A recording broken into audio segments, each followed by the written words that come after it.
Here I have ARCHOS Access 101, and today I'm going to show you how to access developer options on this device. So first of all, you have to open Settings, scroll down a bit and enter About Tablet section. Then you have to find this line build number and tap on it several times with your finger. And after you see the message, you are now a developer, you can find developer options here at the system section. Here they are.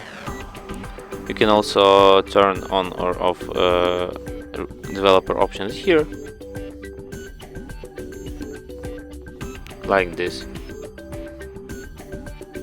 And that's it. Thanks for watching. If you find this tutorial useful, don't forget to hit that like button and subscribe to our channel.